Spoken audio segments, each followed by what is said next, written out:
on est en bonne compagnie. C'est de la littérature aujourd'hui. On n'en a pas eu jusqu'avant là. On est en compagnie de Sébastien, c'est ça, Spitzer, qui est lauréat du prix méditerranéen des lycéens 2018. Et la personne qui est à côté de vous, c'est la personne qui a créé ce titre-là, ce prix. N'est-ce pas? C'est bien ça, c'est un prix que nous avons créé il y a plus de 25 ans à Perpignan. C'était une initiative qui permettait à des lycéens des Pyrénées-Orientales de lire des ouvrages et de plébisciter un lauréat. Et puis ensuite, ce prix a grandi. Il s'est étendu sur le territoire du Languedoc-Roussillon, quand Georges Frêche a été élu président de région. Et puis aujourd'hui, on est sur le territoire de l'Occitanie depuis l'année dernière. Donc cette année, pour l'édition 2017-2018, qui distingue le roman de Sébastien Spitzer, c'est 84 lycées qui ont participé à ce prix Méditerranée des lycéens et 2400 lycéens qui ont participé sur l'ensemble du territoire de la région Occitanie à cette aventure littéraire assez unique en France. D'accord. Sacha, n'hésite pas à prendre le micro si tu as des questions à poser. Moi, de quelle façon on dit de participer, j'ai du mal à imaginer, à visualiser comment ils participent pour voter, c'est ça? C'est un vote? Il y a eu combien de... Voilà, donc c'est tout simple. À partir du mois de septembre, un comité d'organisation composé de représentants de la région, des libraires, des représentants du Centre méditerranéen littérature, du rectorat de Toulouse et de Montpellier et de l'Agence du livre Occitanie Pyrénées-Méditerranée, retiennent 4 ouvrages. Et ensuite, ces ouvrages sont mis à la disposition des lycéens sur l'ensemble des territoires. Et les lycéens ont quelques semaines ou plutôt quelques mois pour lire les 4 ouvrages et ensuite pour voter au printemps. Donc c'est un lycéen, une voix. Et évidemment, celui qui arrive en tête est le lauréat du prix. Et qu'est-ce qui vous a donné envie de créer ce concours et de travailler avec des lycéens? Eh bien parce que lorsque nous avons créé le prix Méditerranée, qui lui distingue des écrivains de tout le pourtour méditerranéen au début des années 80, on avait coutume d'accompagner le lauréat dans les lycées des Pyrénées-Orientales. Et un jour, un professeur d'un des lycées des Pyrénées-Orientales nous a dit « Et pourquoi vous ne créeriez pas un prix qui serait attribué par les lycéens ?»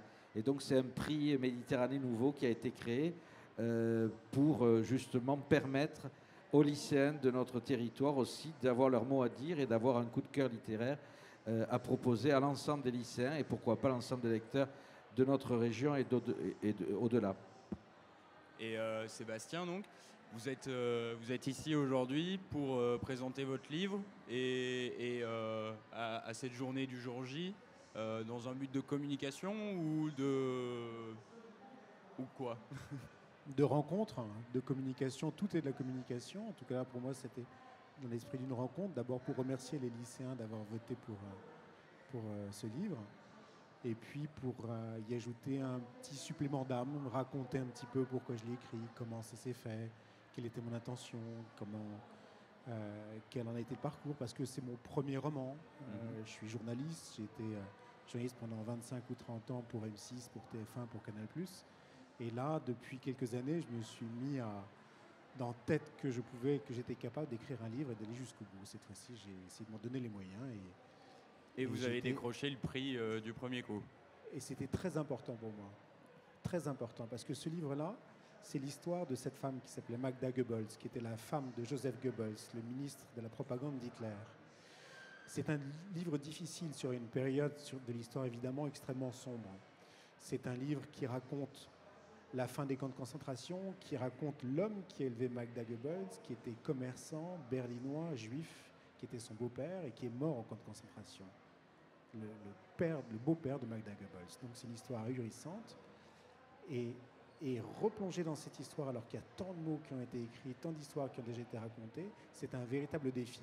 Le faire lire aux lycéens, c'était un second défi. Et leur donner envie, par ce livre, de se replonger dans l'histoire, c'est ce qui s'est passé, et là, c'était un véritable miracle. Pour vous, il y a une vraie importance d'avoir une thématique historique, de faire parler l'histoire? Moi, je suis historien de formation. J'adore l'histoire. Je suis passionné par l'histoire. J'aime l'histoire parce qu'elle me raconte des histoires. J'aime l'histoire parce qu'elle me fait comprendre la vie des hommes.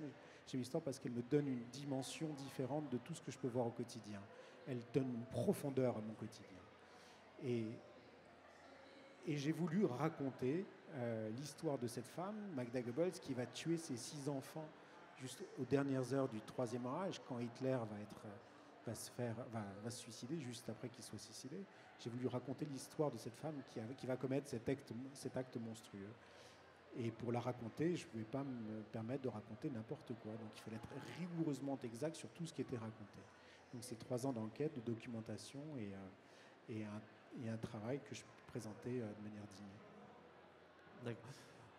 Alors moi j'invite toutes les personnes qui sont là à vous rendre. On trouve ce livre dans tout type de Dans toutes les boulangeries.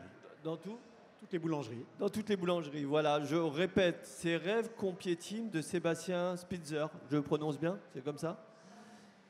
Et faites-en la pub parce que a priori, quoi, c'est plus qu'a priori, c'est des lycéens qui l'ont choisi. À mon avis, la jeunesse qui n'a pas lu ce livre, à mon avis, serait ravie de faire cette rencontre avec cette histoire qui, moi, ça me donne envie tout de suite d'aller lire.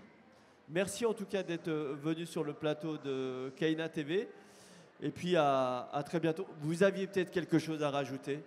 On est sur des formats très courts, mais s'il y a quelque chose qu'on a oublié de vous poser comme question?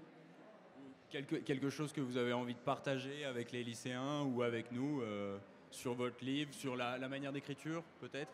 Juste, il faut lire, c'est agréable de lire, c'est pas une contrainte, hein, c'est un plaisir. Les mots, les assembler pour se plonger dans des histoires. Moi, quand j'avais 14 ans, il n'y avait pas de bouquin chez moi. Il n'y avait pas cette culture du livre. Et j'ai découvert Hemingway un jour quand j'avais 14, 15 ans, 13, 14, 15 ans. Et j'ai plongé, c'était comme une cascade, une avalanche de sentiments et d'émotions fortes. La littérature nous porte, elle nous emmène très très loin et il faut se laisser tenter. Entendu, il faut lire des histoires. Voilà. Et en raconter aussi. Merci et à très bientôt. Beaucoup. Au revoir.